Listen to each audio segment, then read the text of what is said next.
guys, welcome back to my channel. As you can see, things are different here. Usually whenever I do baking videos, I just video everything going in and then do a voiceover on that, but I'm tired of doing that and I wanted to switch things up a little bit. So the recipe that we're going to do today is Anna Garten's chocolate cake. I love Anna Garten. She's the one that pretty much taught me how to cook and bake. Besides Rachel Ray, I do love Rachel Ray, but there's just something special about Anna Garten. She's amazing, absolutely amazing, and I do aspire to be like her one day. So we're gonna try and make her chocolate cake and with her chocolate buttercream frosting. It is a little different than regular chocolate cakes, but it looks amazing and I really want to try it. I'm really sorry about my hair. I got out of the shower and I didn't want to fix it, so I just put it up, and I was just going to put it up anyway because I didn't want to get hair and food. So yeah, let's get started, guys. And by the way, if you're new here, welcome, thanks for joining. I do coupon hauls. I usually try and do 1 or 2 a week, and then I do little coupon scenarios that you can try out. If you want to start couponing, I do have a how-to coupon video on how to do that, so yeah, check that out if you want to. But yeah, welcome, thanks for joining, and please like and subscribe, guys. So let's get started. So the first thing that you want to do is, her recipe calls for 1 3/4 cup of all-purpose flour, and her recipe pretty much says sift the dry ingredients and then mix wet with dry. That's it. That's pretty much it. So I'm gonna sift my all-purpose flour. If you know me, then you usually know that I use self-rising flour, but this is special, and I just wanted to copy the recipe with everything. So there's 2 cups of granulated sugar. I'm gonna put that in the sieve, and then she says 1 teaspoon each of baking powder, teaspoon of baking soda, and a teaspoon of salt. And she also adds says for 3/4 cup of cocoa powder. It says for good cocoa powder, but I have the Hershey's. That's good to me because I'm a thrifty person and I don't really taste a difference. I mean, I probably would, but it's me. I'm fine with whatever. And let's sift it together.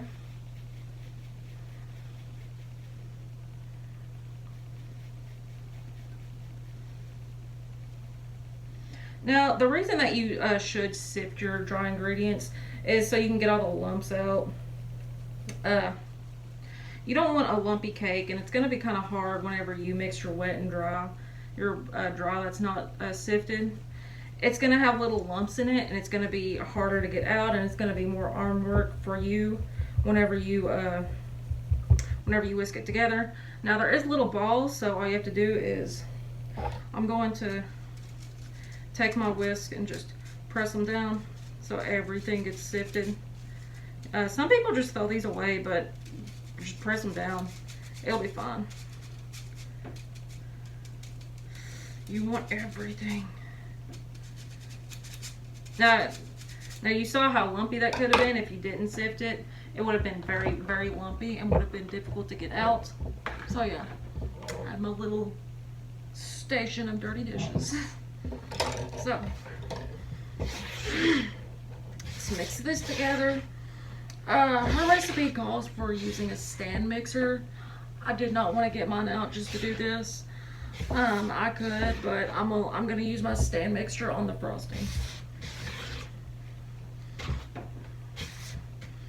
So mix it well.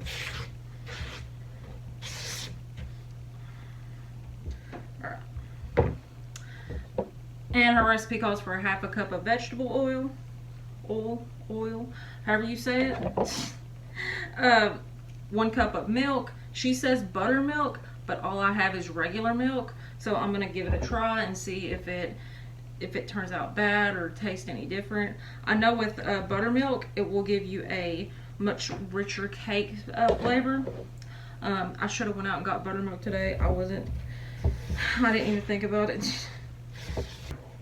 And the recipe calls for 2 extra large eggs, but all I have is large eggs. I couldn't find extra large eggs at the store, so I was just gonna go with large. So yeah. Let's mix these in.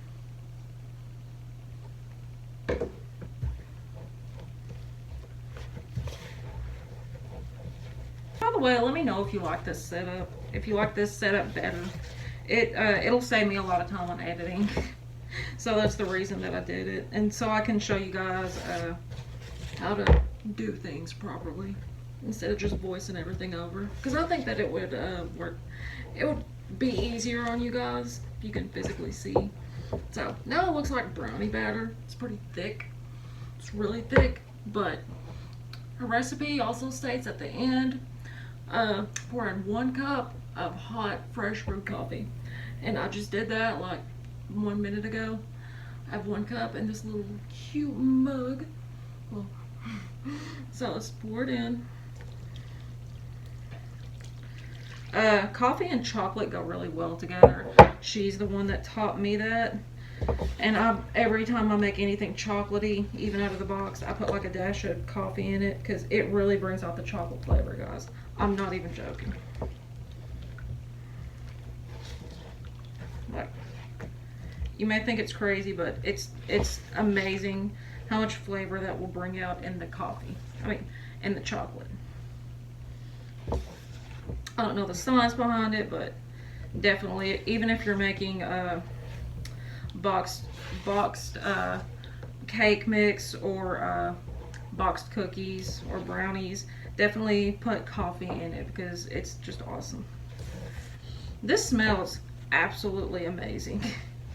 I could eat this. This could be my morning drink. Because this, oh god, I could eat this right now. I could just eat this out of the bowl. It's awesome. It smells good. Oh my god. Alright. Now it looks more like a cake batter. It's runny. So, let's prepare these pans. Her recipe calls for 2 9-inch cake pans or 2 8-inch by 4-inch cake pans. I only have 9 inches, so we're going to see how that goes. So yeah. Let me show you how to grease some pans. Here are my cake pans. Some people just use butter and then flour it and then like tap out the excess flour. But I found this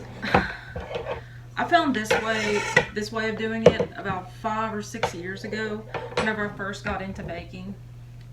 And I've been using it ever since and it's not let me down so far. But if you don't want to do it this way, that's fine. All you need to do is just butter the inside and then like put flour in it and then try and get the flour everywhere and then tap out the excess. If you want to do that, that's fine too. And if you want to use parchment paper, go ahead.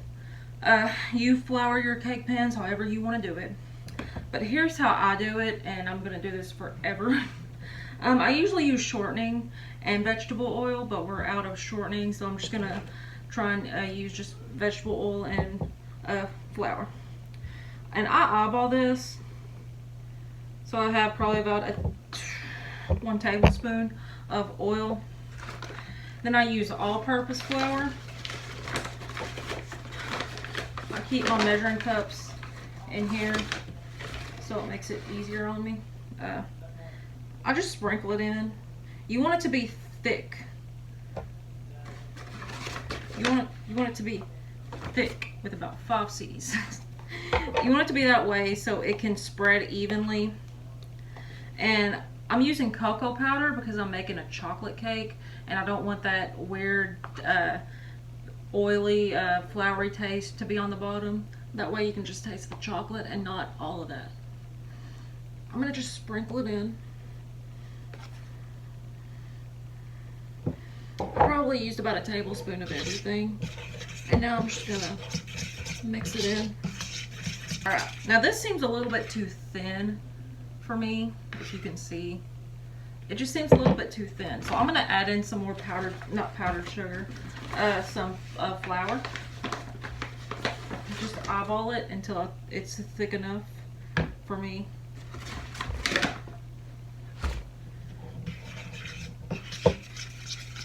This is about the consistency that you want it. It looks like really good chocolate ganache. but it won't taste like it, trust me. It's really thick, and you want it that way so it can stick to the walls of it. So that's pretty good. Now, what I'm going to do is I have a silicone brush, and all I'm going to do is tap it in here and spread it.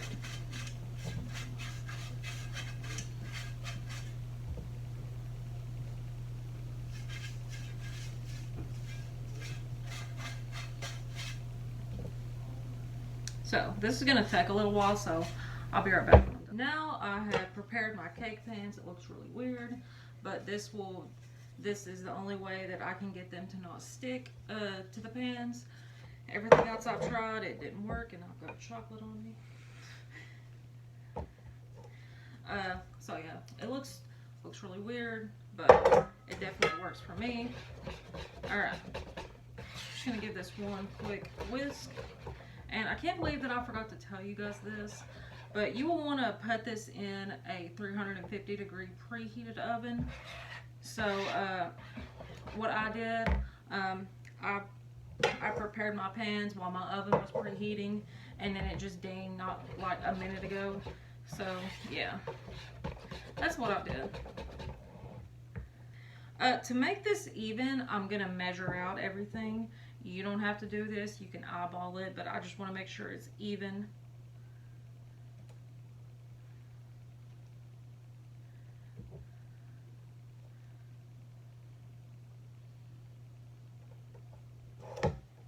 You can just pour it in there, but I'm OCD, and everything just has to be perfect. Everything's prepared, my oven is preheated, everything turned out good. So let's go put these in the oven, and I'm about to wash this, so I'm gonna lick this. It tastes absolutely amazing. Great job, Anna Garten. Great job. So let's go put these in. So my cakes are now out of the oven. They turned out beautiful. Usually, I've noticed that with box cake mixes, they will get cracks on the top. But with this one, it's smooth and beautiful. Look at that. That's amazing. That's mind-boggling to me. And it smells amazing. So I had them in there for about 35-40 minutes. I didn't really time it. All I did was eyeball it. But this took around about 35-36 minutes. So that's usually how long they cook. But if you do want to test it out, take a toothpick or a knife and plunge it down in the middle. If it comes out clean, they're done. But if it comes out with little goop on it, then they're not done. So yeah, these turned out amazing. And let's try and make our frosting. Come with me and I will show you how to make it. So what I'm doing now is I'm going to melt 6 ounces of semi-sweet chocolate. Her recipe says a good brand, but I am cheap, so I used a relatively cheap brand. I did have to make a makeshift double boiler because I don't have one, and all of my pans are different sizes, and somehow I cannot get another pan to fit on top of each other, so I had to use a bowl. So let's let this chocolate melt, and I'll be back. Now you can see it's melted. Now I'm gonna let it chill on the side while I whip up my my buttercream. So first I'm going to add in 2 sticks or a half a pound of unsalted butter that has been sitting out at room temperature. I've been kind of poking it with the back of a fork to make sure that it is room temperature. And what I didn't do is I didn't let it whip long enough. So whenever you whip yours, you will want it to be white afterwards. I didn't let mine whip long enough. That's why my frosting did not get that really light color like hers. So you will want to let this whip for, I'd say, about 2 or 3 minutes. So yeah, let's let that whip and I'll be back. So now I'm going to add in 1 egg yolk. It's really weird, but that's what her recipe calls for, is 1 egg yolk. I'm not sure why it does, but I did notice at the end it did make the frosting a lot richer and creamier. I did read up on it, and it said that you can add egg yolks. You won't have to worry about like the salmonella and all that. I'm not sure there's about the science behind it, but yeah, just whip that up. And now I'm just scraping down the bowl to make sure that everything is incorporated. You will want to do this at least a couple of times with this. So, whenever if you are wanting to pop it on your cake, it is smooth and you will not have a lump of extra ingredients at the bottom. So just make sure to scrape your bowl. And if you are going to use a stand mixer with this, definitely scrape your attachment as well. You don't have to use a stand mixer with this. If you don't have one, you can always use a hand mixer or do it by hand. But that calls for a lot of arm work and I'm not that strong.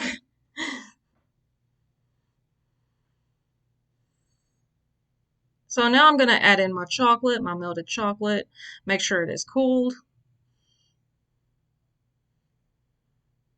And scrape your bowl with the chocolate too because you will not want to miss out on all that chocolatey goodness. Trust me, this frosting is delicious. Now that I have my chocolate in, I'm just going to whip it up until everything is incorporated. Now I'm going to add in a tablespoon of instant coffee powder. Remember, coffee and chocolate go amazing together. Now that all that's incorporated, I'm going to scrape my bowl again just to make sure that I didn't miss anything and just to make sure that there's like nothing in the bottom. As you can see, there's a lot of stuff in the bottom, so I got to mix it and make sure that everything is incorporated. Now I'm just going to mix this on a pretty high speed and make sure that everything is incorporated. Now I'm going to put it on a pretty low speed and I'm going to add in 1.5 cups of sifted powdered sugar. You'll want to add this in increments so your powdered sugar does not go flying everywhere. So just put your mixer on the lowest speed possible and slowly add in your powdered sugar. I'm adding in about 1/2 cup at a time.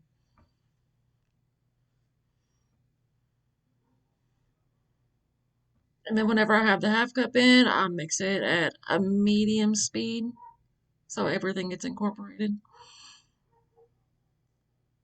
So yeah, I'll come back to you whenever this frosting is ready.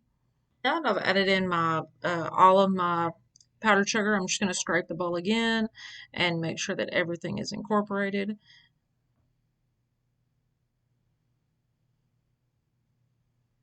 And I'm going to mix it again on low or medium to low speed. And I did add in a teaspoon of vanilla extract. Vanilla extract just brings out all the flavors in baked goods. Now I'm just going to whip it up again and until it's light and fluffy. And just look at this frosting, guys. It looks absolutely delicious and it tastes so good. It's super rich and super thick and is perfect for popping or just frosting a cake. It's absolutely delicious, guys. So I am back and this frosting turned out absolutely amazing. It's super thick and it tastes good. I did have a couple tastes of it and it's actually really good. The only weird thing is she added egg yolks in it. I can tell the difference. It's more richer. It seems a lot thicker than if you didn't add egg yolks, but it's kind of scares me because I'm like, these weren't cooked, and what if something happens? But I did read on her website, or I did look this up, and they're like, yeah, you can add just regular egg yolks to buttercream, and it will make it richer. You don't have to worry about it. But I guess it just freaks me out. But turned out really good. I'm actually really surprised of it. I can't stop picking it up and playing with it because it seems so fun. So, let me scooch it down a little bit. You may not be able to see me.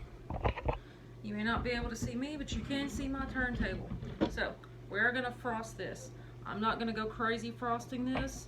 I'm just gonna frost it how she frosted hers. I have an offset spatula. I'm gonna put some frosting right here so my cake does not move. And I'll let these cakes cool for about 30 minutes to an hour. You want to let your cakes cool in case so the frosting does not melt off. Now let's frost this baby.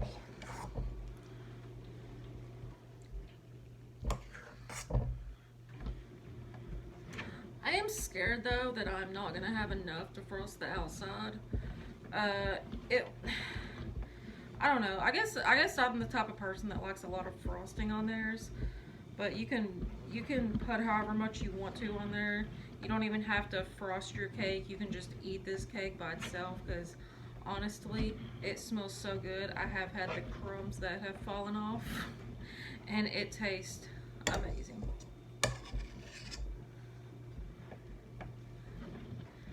But you don't have to be perfect in frosting a cake.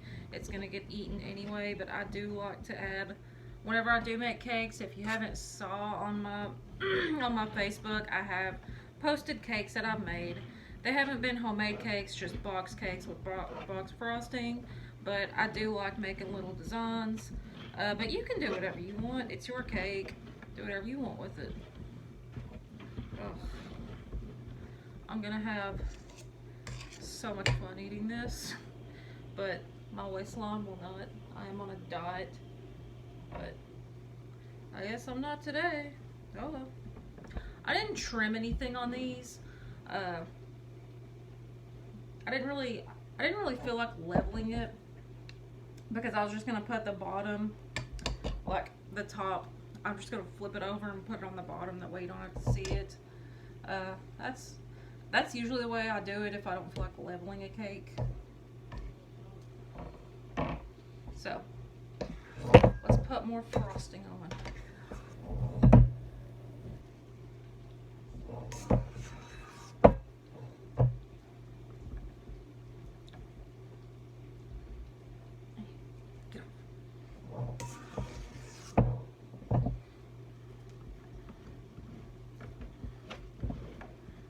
This is probably the thickest frosting that I've ever used, or ever even used.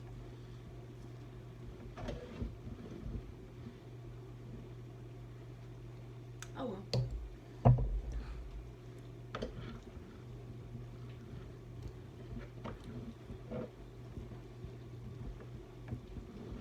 It's so thick. Oh my god.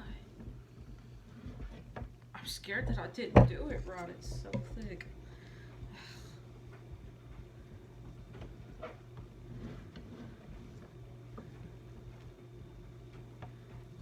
It's crazy thick. But oh well. I'll see you guys back whenever I'm done with this. I frosted this cake to the best of my ability.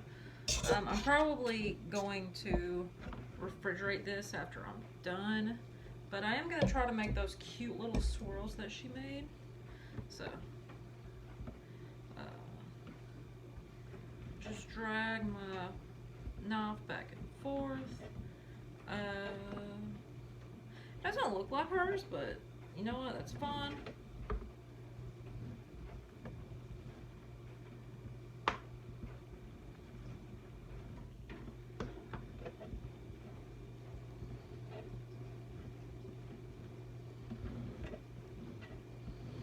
I don't think I let these cool enough because my frosting is starting to melt the slightest, so it's not trying to stiffen up. And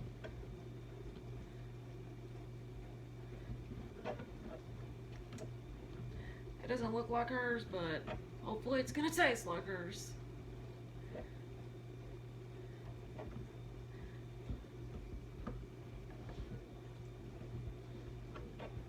Yeah, I'm sorry about the mess on my turntable. It's awful, but that's fine. I'll clean it up.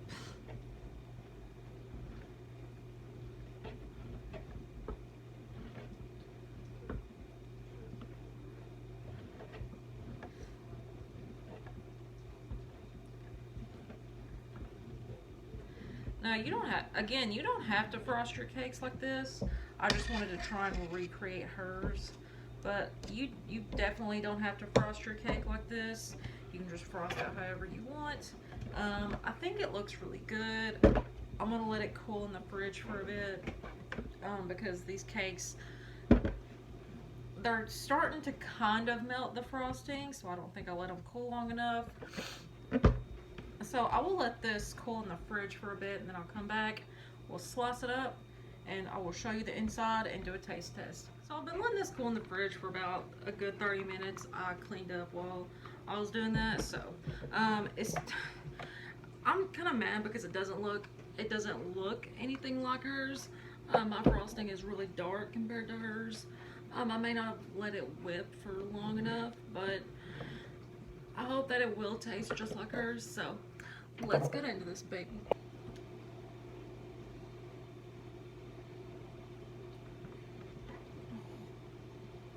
I'm gonna get a little slice because I'm still on a diet, even though this cake is like, no, you don't need to be on one.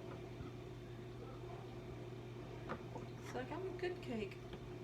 I'm not gonna hurt you. Kiara. Well, it did fall apart, but let's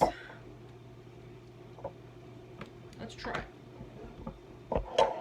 It looks amazing. Let's give it a try, guys.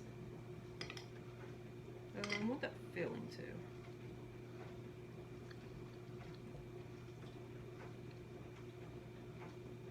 Hands down, best chocolate cake I've ever had. Absolutely best. Am I gonna eat this whole thing? Yes. Oh my god, it's so moist. It's so good. The cake's amazing. The frosting is amazing. Anna, you've done an amazing job. Absolutely amazing. Is anything stopping me from eating this whole cake? My waistline? Yeah. Oh god. So good. So moist and soft and awesome. I definitely recommend making this cake. It's amazing. Again, I cannot say amazing enough because it is amazing. Great job. Amazing job. So yeah, definitely recommend making this cake, guys. The full recipe will be down below in the description. Let me know how yours turned out, or let me know if you even like it, because I know some people don't like chocolate. I love chocolate. Absolutely love it. So yeah, let me know how yours turned out, guys.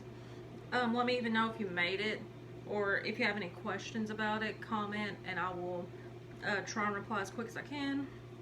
So yeah, I really hope you guys enjoyed this video. I know it was a little different compared to my other baking videos, but I really enjoyed it. I did like that I was able to show you guys how scratch that. I did like how I was able to show you guys, just like how I put everything like in and then just made it, and it just seems so much easier and simpler. So yeah, like and subscribe, guys. Comment if you have any questions. Absolutely do that. Anyway, I hope you guys have a good day. Happy baking, guys. Not couponing. Happy baking, guys. Bye.